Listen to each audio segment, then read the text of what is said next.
நான் கர்த்தரை துக்கப்படுத்தி விட்டேன், அவர் எதையாவது என்னை செய்து விடுவாரோ என்று பயத்தில் இருக்கும் ஆத்மாவே, இன்று கர்த்தர் உங்களுக்கு சொல்லுவது புலம்பல் 3:22-23.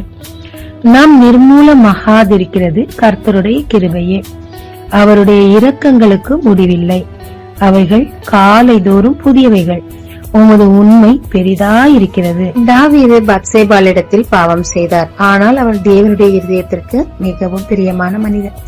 ஒரு பாவம் தானே செய்தார், விட்டுடலாமா? அப்படி இல்லங்க. வசனம் ஜோடு ஜோடாய் வரும், பாவமோ கர்ப்பம் தரித்து கூட்டம் கூட்டமாய் வரும்.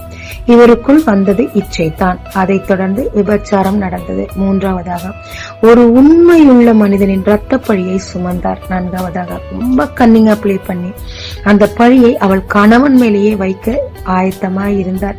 ஒன்றும் செல்லாத பட்சத்தில் அவரை போரின் முன்னே நிறுத்தி கொல்ல ஆட்களை அனுப்பினார். மற்றவரையும் தன் பாவத்தோடு இணைத்துக் கொண்டார். கடைசியாக ஒரு கொலை பாதகனாவே மாறிவிட்டார்.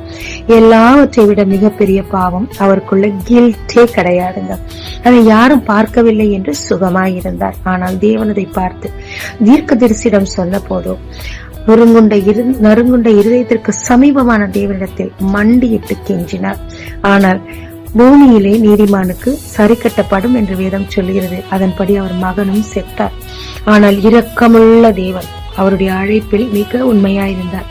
திரும்பவுமாக அவருடைய பதவியை அவருக்கு கொடுத்தார், ஜெயங்களையும் கொடுத்தார். திரும்பவுமாக அவர் தேவன் அணைத்துக் கொண்டார். நாம் கூட பாவம் செஞ்சிருக்கலாங்க, சூழ்நிலையிலயோ இச்சையிலையோ, யாரும் கவனிக்கலன்றதுனாலயோ. ஆனா நமக்கு முதல் தேவை ஒரு குற்ற மனசாட்சிங்க. தேவனிடத்துல போய் நம்ம நறுங்கி அழுது, அப்பா தெரிஞ்சே செய்தனப்பா, தெரியாம செய்தனப்பா, என்ன மன்னிச்சிருங்கப்பா கெஞ்சும் போது அவருடைய இரக்கம் கிருபை நம்ம நிர்மூலமாகாதபடி காத்துக்கொள்ளுங்க. அவருடைய உண்மை நம்ம அழைப்ப நமக்கு தந்து திரும்பவும் உயர் ஸ்தானத்துல நம்மளை கொண்டு போங்க. ஓகே, இன்னைக்கு கர்த்தர் இறக்கப்பட்டார், நாளைக்கு பாவத்தை நினைப்பாரா? அப்படி இல்லைங்க.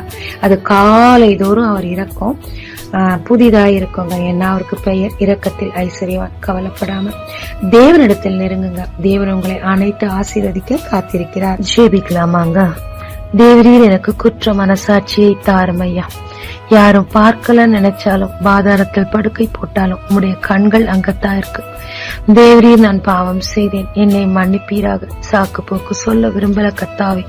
உம்முடைய இரக்கத்தால் கிருபையால் உண்மையாய் திரும்பவுமாய் என்னுடைய அழைப்புக்கு நேராக என்னை நடத்தி என்னை ஆசீர்வதியும். இயேசு மூலம் பிதாவே, ஆமென். இயேசு கிறிஸ்துவின் நாமத்தில் இந்த நாளில் உங்களை ஆசீர்வதிக்கும் ஜீசஸ் விஷன்.